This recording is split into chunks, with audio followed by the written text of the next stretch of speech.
Kende. I'm a psychologist. Sorry about that. But I am doing political psychology, social political psychology, so there is some connection with the topic of this afternoon, which is the future of liberal democracy, and here comes the psychology part, optimism versus pessimism. We have 3 speakers, and you only see 2 of them.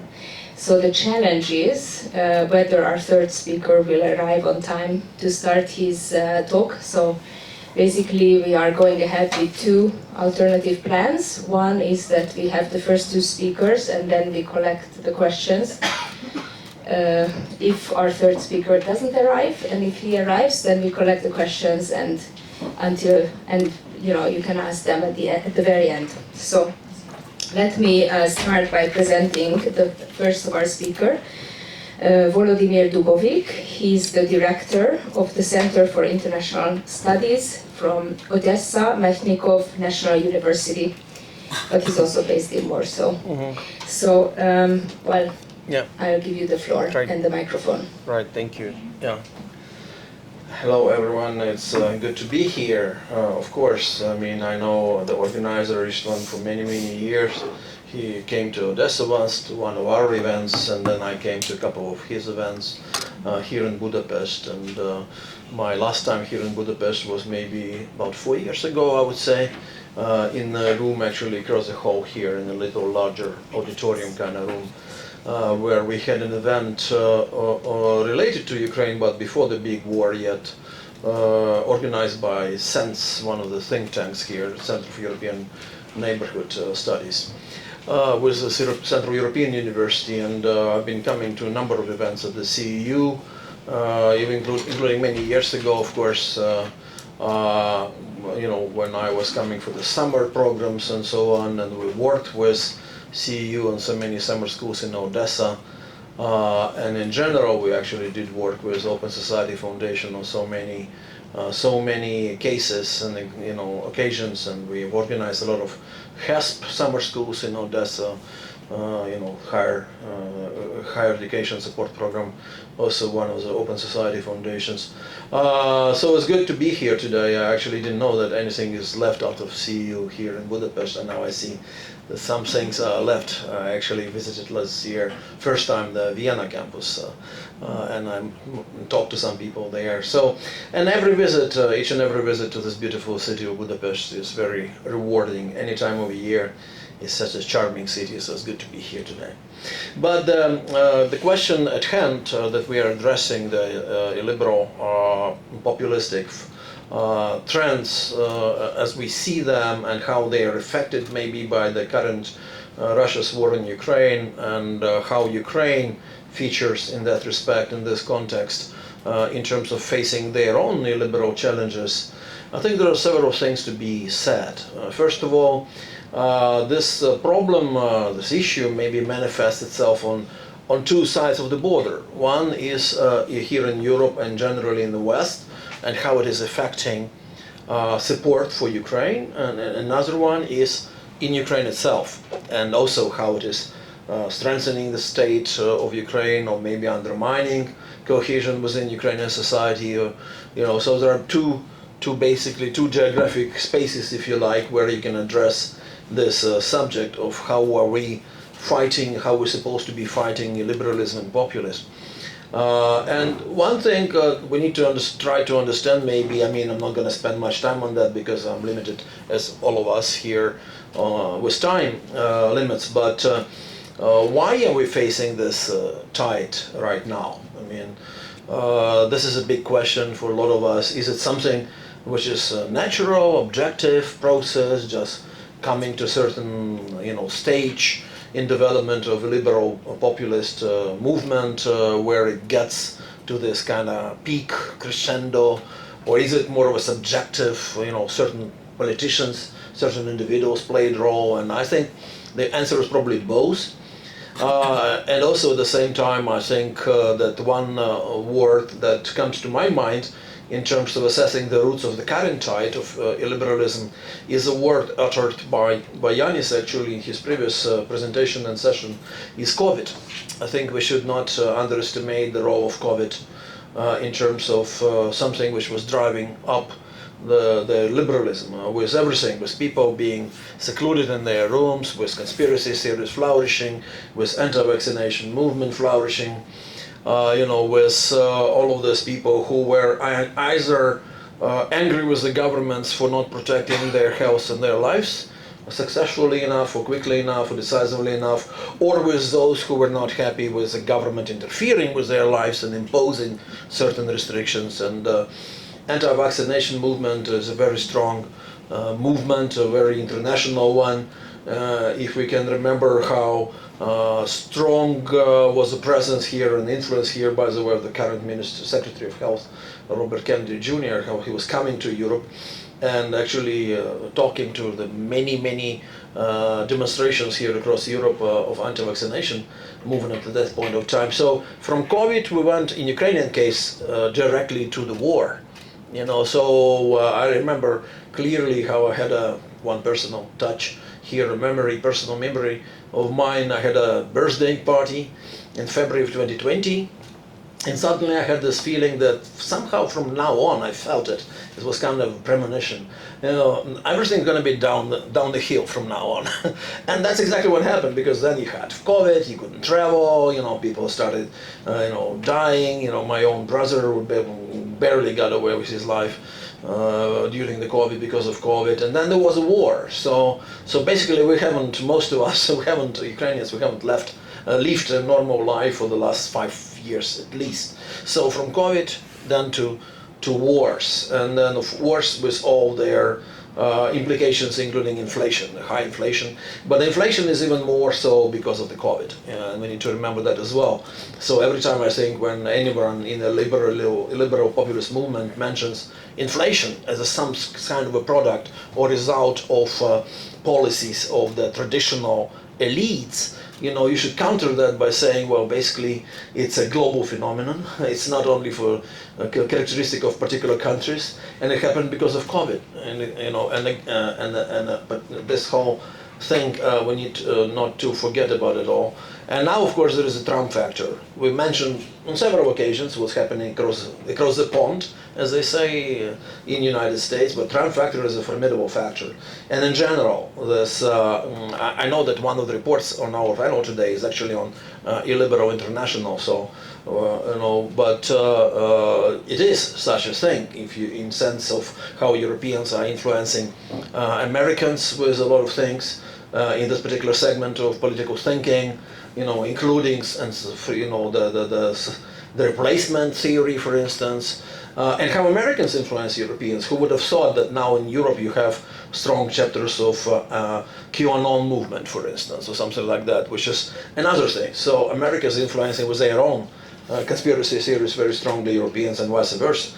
So, and Trump is a key factor here in terms of his movement, in terms of his views, and just in terms of him being in power, and not just for the first time, but now for the second time. So that's really a strong reaffirmment of the populist, nativist movement, really, that Americans decide to choose him again to be in power.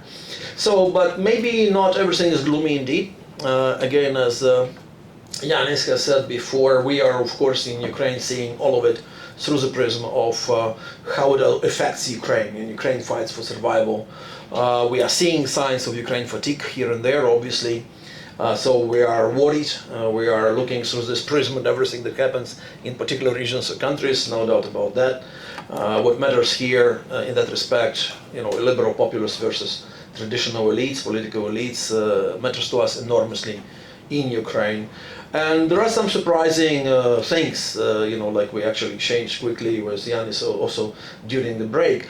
Some of the countries in Europe, for instance, that used to be known as the most soft on Russia and pro-Russian, maybe actually turn out to be more robustly supporting Ukraine, specifically the countries of Southern Europe. If you look at the Portugal, Spain, Italy, Greece, everything in Greece, it's a major hub now for provision of weapons to Ukraine, working closely with Americans and relying reliable member of EU and NATO. Who would have thought about Greece, something like that 10 or 15 years ago? Or even in Spain, often rhetorics, but also, also weapons being sent and everything. And Italy, the most interesting case, because with Meloni, everyone in Ukraine was, just terrified about her coming to power. When she was coming to power, all of a sudden, she is one of the best things that happened in Europe to Ukraine in this decisive time when she was coming with not only with her personal support for Ukraine, but also serving as a mediator between Europe and Trump, having some kind of backdoor connection to Trump, but she's trying to influence him. Successful or not, that's another question, of course. We now don't have this Italian colleague of ours, Federico, from a previous panel, because he has given an interview to Italian media on a peace plan by Trump.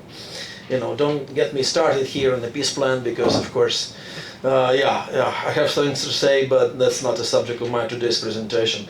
Or, for instance, another example, Netherlands, Geert Wilders, very strongly opposing aid to Ukraine, but somehow coming strong in the previous election, not the last elections, but the previous elections, and that not affecting much the Dutch policy towards Ukraine. The Netherlands becoming one of the more stronger, again, robust, persistent supporters of Ukraine, despite Wilders having strong popular support. He even delegated certain positions like the Ministry of Foreign Affairs, Defense and everything to the more traditional political forces of a type from which people like Mark Rutte, for instance, the current General Secretary of NATO, coming from.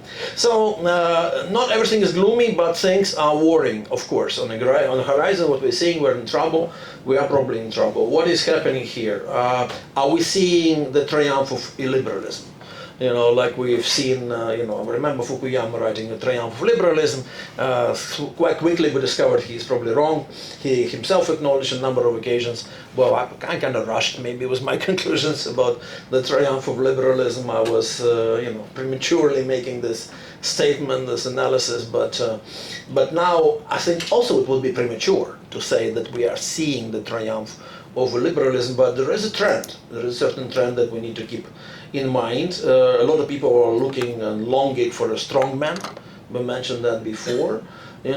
Just enough of this problems with democracy. It's unstable. Governments changing, elections all the time. We don't know who's responsible. So let's have someone who's in charge.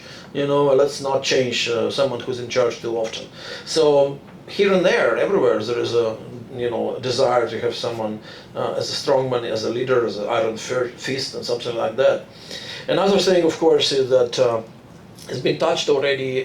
Some people are just not happy about institutions in general, about bureaucracy, definitely about European Union bureaucracy, European Commission, and God, God is a witness, as they say. There's so much bureaucracy there, but of course, what happens specifically in this country, for instance, blaming everything on Euro bureaucrats. Of course, this blame game works. If something doesn't work properly here in your own country, why not blame someone who is sitting in Brussels and presumably imposing things on you? And this whole revolt against the red tape, against the swamp, you see it across the ocean as well in the US, but also here in Europe. And corruption is in many places. I'll get eventually to the case of Ukraine, but where corruption is widespread, unfortunately, it still is, even now during the war. But corruption is no stranger in this lands, in Europe, in the West as well. So and of course, the identity anxieties that populists exploit. None of us, I don't think, utter the word immigration, migrants or refugees, but that's of course a major issue, political issue, which is pushing a lot of people across the board, to the side of the barricades, where people become illiberal and become, trusting populists and everything. There is basically this major mania, phobia, massive one, about the refugees, and specifically in this region too, of Central Eastern Europe. So that's why we maybe distinguish a little bit this region from other European regions in terms of our discussion about the challenge of illiberalism and populism. There is so much disinformation, obviously. We've touched about a little bit of this. Right now we are living in a world of, if not triumph of liberalism, then triumph of fake news. The post-truth world is here with us. As Peter Pomerantsev once wrote, greatly naming his book in such a way that nothing is true and everything is possible. So basically there's no truth. Okay, there is also alternative facts. As Kellyanne Conway, who was a right-hand woman for Trump in his first administration, once said, we have our own alternative facts, and that's how a lot of things are happening. And how do you fight with those? How do you fight with those? How do you fight in Moldova in recent elections? Was it a good thing that Moldova security services actually interfered with some activities, anti-government and state activities, with certain elements that were trying to undermine the elections and actually create a major domestic political crisis and maybe bloodshed for the elections? Probably was. Did they use maybe some, maybe some of the levers that are not quite democratic? They probably did. But in the end, it actually allowed people to vote and allowed people's votes to be counted. And the same thing with Romania. There is a huge discussion, of course, what was done in Romania. Is that you've done it to stop bad people from coming to power, but you may be also crossing some lines here. Is that tolerable? Is that okay? Is that fine? And I just came to the conference in Romania last week in Cluj-Napoca. We had a discussion about that well, there was a constitutional court decision, there was support for European Commission and everything, but at the same time, yeah, people voted, and then someone told them, okay, your vote doesn't count, but who cares, did I watch TikTok or not? So there is always a thin line, between the conversation. What if the democracy, liberal democracy, defends itself, sometimes in an aggressive manner, that reminds us of the usual behavior and policies of the liberals? Is that allowed? Does the end justify the means? Or not? So that's a big question. And finally, on Ukraine, of course, there are many issues with Ukraine. There is still corruption. We've been reminded with the Energoatom scandal, which is now the major political crisis in Ukraine, domestic political crisis, shattering Ukrainian political scene. First time since February 22, opposition is speaking harshly and openly against the president. Public is very much in a gloomy mood, not just because of the war going on and missiles flying and drones flying and Pokrovsk is being taken, but also about the scandal. And now there is the peace plan on top of it. On top of that cake, there is a cherry on the cake, there is a new peace plan, which is basically, again, calling Ukraine to kind of a capitulation and surrender. So the mood is not good, and corruption is still there in Ukraine, unfortunately. Why is it dangerous? Undermining cohesion within the country, undermining Ukraine's chances of going towards EU membership one day, undermining maybe trust towards Ukraine leadership from the countries that are supporting Ukraine, and it making more difficult for the political leaders in the West who support Ukraine to sell that continuous support to their public, because the questions will be asked, why are we supporting Ukraine if Ukraine is abusing and misusing some of the funds and they recognize it, and so on. And of course there is erosion of anti-corruption institutions in Ukraine. Some people focus on the fact that actually National Anti-Corruption Bureau of Ukraine was forcible enough to maintain this investigation for over a year and come up with all this strong evidence against the people involved in corrupt scheme, in recent corrupt scheme. Others say, well, but the fact that it was ongoing, that's terrible for Ukraine. So Ukrainian civil society is still there. Like you remember, maybe in the summertime, Zelensky wanted to curtail anti-corruption agencies' powers and rights, and people basically went to the street. That was probably the first major political manifestation within Ukraine during the full-scale war, and that's a big discussion within Ukraine. Is it okay if we go into the street and someone might say it's a third Maidan maybe brewing in Ukraine during this war? Are we, backstabbing our country or military or not? But then others are saying, well, why should we give a mandate, a carte blanche to people who are stealing, using the war, using the situation when actually a lot of people around the world helping Ukraine and stealing some of that money, still stealing some of our national budget money as well. And people who are fighting in the war in the trenches, when they get back to their hometowns and they see that corruption is still here, transparency of power is still not there, they're also not happy. Like, why are we defending this country if behind our backs there is not much of progress being made? So this is a major corroding factor also for Ukraine. The courts still a big problem. Judicial reform, the law reform has never ever happened in Ukraine, and that becomes a problem also if you think about reconstruction of Ukraine, who would actually invest big amounts of money into the country where you don't have strong independent courts. What if there is a problem and you need a court decision and you can't count on that? So that's another problem, and I think that what Ukraine is facing a lot of challenges, of course, and all that is aggravated by the case of this massive war against us. And of course there is a martial law in the country. Again, no one expected Zelensky to do anything else but to announce the martial law in February of 2022. It's only normal, and you can't have elections under martial law, not in terms of our constitution, but also not in terms of common sense. How can you have a general election in a situation in Ukraine where you have this missiles and drones flying and millions of people away from their homes, maybe not able to vote? So all of that is clear, but at the same time what is clear is that the longer you have a martial law situation, the longer you have a suspension of many basic rights in Ukraine and legal mechanisms, the longer it becomes a problem, the bigger it becomes a problem eventually. Like, how can you go back and step back when the war is hopefully over? Would the martial law be even lifted? Or if it's lifted, would we have the lingering effects and trauma and wounds from this already almost 4 years of having martial law in place? So there are many more questions than answers, I think, on both sides of the border of Ukraine, of western border of Ukraine, here in Europe, in the West, on one hand, and in Ukraine another. We probably see it and live it through in different circumstances, this challenge of liberalism, but it's a big one for us, and it's a big one for people here, and we are very much affected by how these challenges are faced and approached and dealt with on this side of the border. Thank you. Thank you.